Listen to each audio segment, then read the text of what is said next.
No tengo ningún desespero ni voy a tirar la toalla. De la calle. El candidato liberal admitió que la distancia entre los partidos y la gente es cada día más grande. Cuando Humberto de la Calle comenzó su campaña por la presidencia, no se imaginó que conseguir votos para conquistar el primer cargo del Estado fuera tan difícil como convencer a los veteranos líderes de la guerrilla de dejar las armas. Pero con paciencia y sabiduría lo logró. Lo del desarme, claro está. A una semana de la primera vuelta, el aspirante presidencial por el Partido Liberal conversó con El Tiempo sobre diferentes temas: paz, economía, salud, política y también sobre sus competidores, de los cuales resaltó virtudes y defectos. De César Gaviria, el jefe de su partido, dijo que ha sido un unificador del liberalismo. De impuestos, se comprometió a no crearlos para el ciudadano de a pie, y sobre la paz admitió que ha tenido tropiezos en su implementación. Algunos liberales dicen que no hay mucho dinero para hacer campaña. Eso es verdad. Somos la campaña más barata. Estamos trabajando, particularmente, con el anticipo del dinero oficial. Así deberían ser todas las campañas, pero en la base liberal encuentro entusiasmo y muchos congresistas han convocado. En Bolívar, en Atlántico, en Cundinamarca, para hablar solo de algunas visitas, ha sido estupendo porque ha habido reuniones grandes de la clase dirigente, los concejales, los ediles, y con sumas muy pequeñas, sin utilizar los buses tradicionales ni nada que se le parezca. Más o menos en cuanto está tasando su campaña. El valor del anticipo, si no estoy mal, está en alrededor de 7,000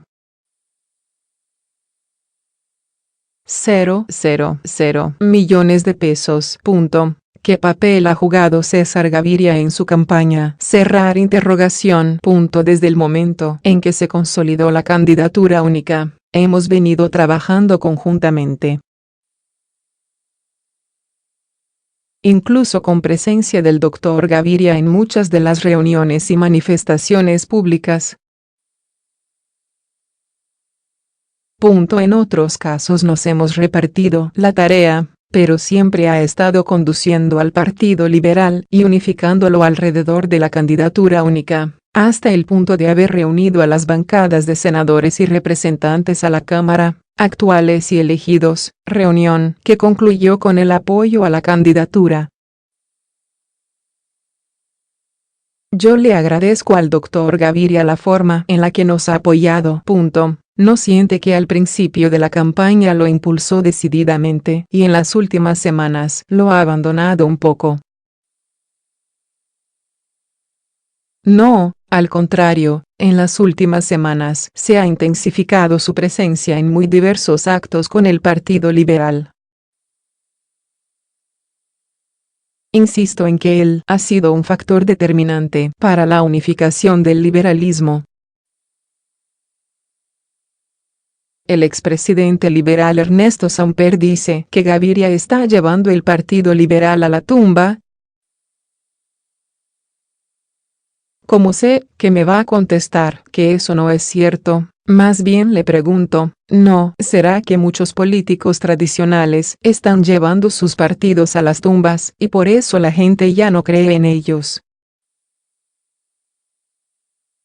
Sí, claro. Primero hay una insatisfacción generalizada con los políticos, aun si son líderes correctos, honestos y buenos. Es un prejuicio que tienen muchas personas que piensan que todo político es corrupto y entran a lo público es a robar. Hay una crisis de credibilidad y confianza, sin duda ninguna, que afecta por igual a todos los partidos.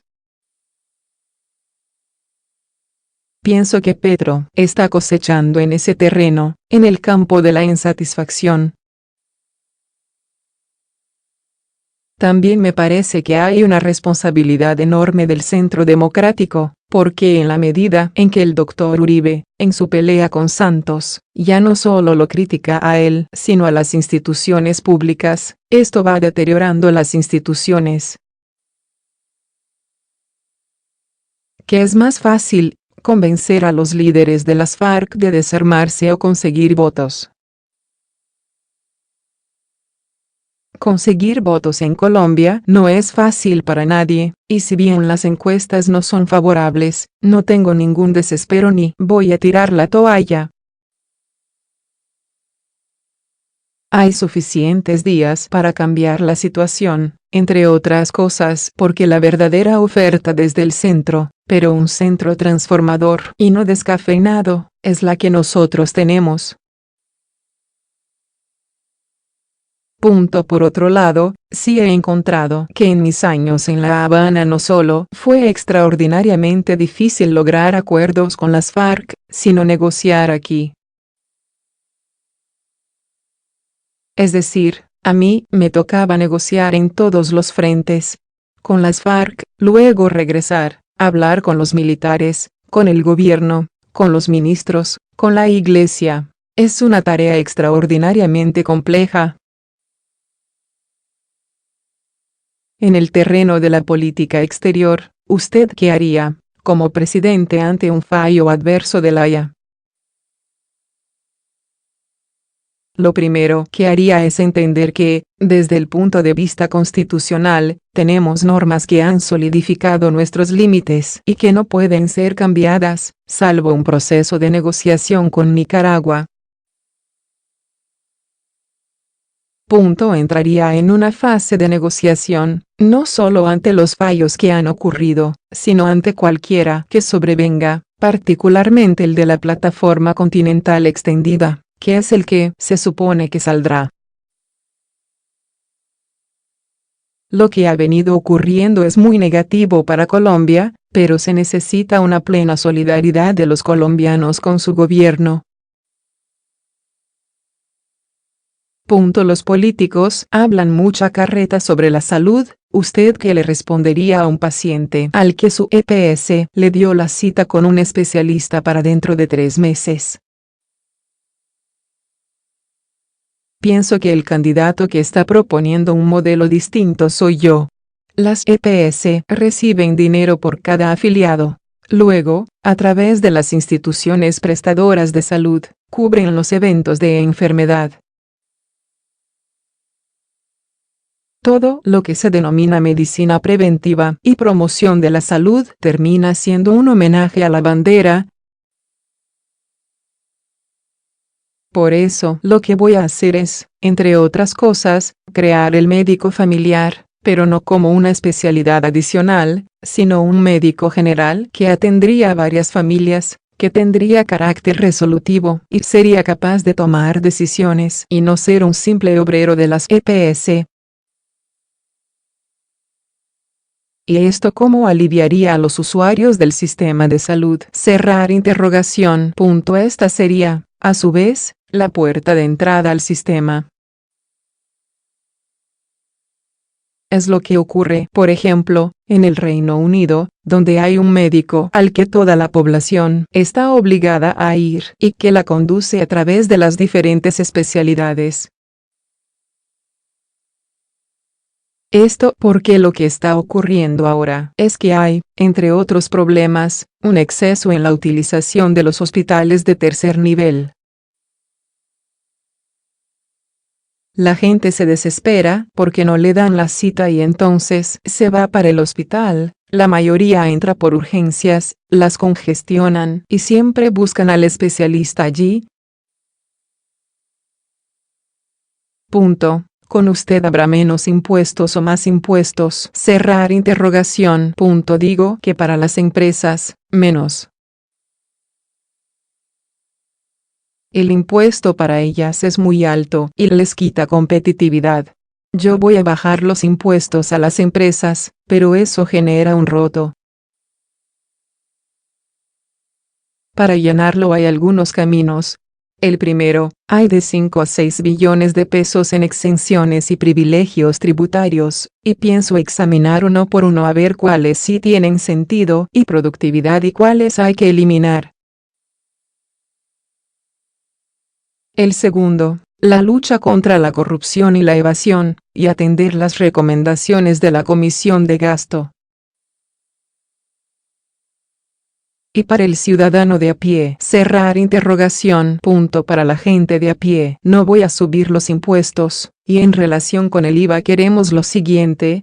Hay todavía muchas exenciones innecesarias en el IVA. Voy a mantener la canasta familiar con 0 IVA, pero artículos que hoy están exentos sin necesidad, en la medida en que pueda ir estableciendo cuáles son, puedo crear metas más suaves de tributación para ver si uno es capaz de bajar del 19 al 17%, no más abajo. ¿Qué tiene de bueno Germán Vargas y qué tiene de malo? Cerrar interrogación. Él ha sido un buen ejecutor, sin duda, y hay un papel que hay que reconocerle en esa materia, pero me parece que es el más tradicional de los políticos tradicionales, con el eterno uso de las maquinarias de manera extrema y recogiendo en ellas, sin ninguna discriminación, todo aquel que le ofrezca apoyos. Y de Iván Duque. Cerrar interrogación. Tiene buenas ideas en materia de un Estado más sencillo, que yo comparto, pero creo que sus propuestas son muy anacrónicas. Eso de unificar las cortes va a implicar la desaparición de la tutela, porque sin corte constitucional no es posible resolverla oportunamente. Y de Sergio Fajardo. Cerrar interrogación. Con él tengo identidades éticas y políticas, pero sí le hago una crítica muy dura, y es que en noviembre, cuando obtuve la candidatura liberal, que lo invité a que hiciéramos una consulta interpartidista, no se logró. Él se negó 3 veces y cometió un error garrafal, porque el 11 de marzo lo que pasó fue que las 2 consultas se chuparon toda la opinión y nos dejaron, a quienes estamos en el centro, un poco desaparecidos. Estoy seguro de que si el 11 de marzo hubiéramos tenido 3 consultas, una de ellas la que yo proponía, el panorama electoral sería distinto. Hablemos del tema de la paz. No cree que el desarme de las FARC salió bien, pero el tema del posconflicto está saliendo mal. Creo que hay riesgos en la consolidación de la paz. No creo que sea necesariamente irreversible, y en eso discrepo del presidente Santos, porque yo sí veo amenazas. La primera es política, y es obvia. El Centro Democrático ha dicho que va a reestructurar los acuerdos. Esa es sencillamente una expresión más moderada de volver los trizas, pero en la práctica es lo mismo, y eso me parece un error histórico monumental. Quiero decir esto por encima de la discusión electoral. Cuando el Estado ha fallado, se reabren viejas formas de violencia. Adicionalmente, creo que en el Congreso ha habido mucha dificultad para tramitar las leyes. Cambio Radical venía apoyando el proceso y después cambió de opinión y dificultó claramente la aprobación de las normas que eran necesarias. Y luego, en el terreno, los planes de desarrollo con enfoque territorial han tenido dificultades burocráticas. ¿Y cuál será su fórmula, si es presidente, para encauzar el proceso de paz con el ELN? Esas son conversaciones muy complejas y en el pasado se han ensayado sin mucho éxito.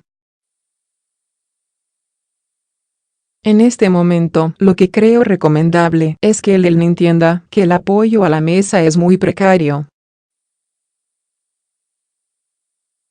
Fíjese cómo al principio de las conversaciones con las FARC, aun cuando había impopularidad de esa guerrilla, el proceso tenía mucho sustento en la opinión pública, y eso no es lo que está ocurriendo ahora. Diría que es necesario obtener del ELN la suspensión del secuestro en forma definitiva y sugeriría un cese unilateral del fuego indefinido, como hicieron las FARC en su momento y el cual permitió avanzar. Hay muchos estudios que indican que los jóvenes, que son una de sus principales fuerzas, son los que menos votan. No teme que el 27 de mayo lo dejen colgado de la brocha, como dicen, cerrar interrogación. Si dijéramos que hay una cierta tendencia en ese sentido. He visto un renacimiento del interés de los jóvenes en los asuntos públicos. Por ejemplo, alrededor del tema de la paz, después de la derrota del plebiscito, las movilizaciones fueron fundamentalmente de jóvenes. Es impredecible que tanto votarán o no, pero mi tarea no es solo esa, porque yo quisiera también no solo un resultado electoral, como es obvio, sino también un legado, dejar unas ideas. Yo estoy defendiendo unas causas, y yo sí le quiero confesar que para mí es extraordinariamente gratificante ver que tengan recibo entre los jóvenes. Eso me llena de vida y de vigor para seguir con esta prédica.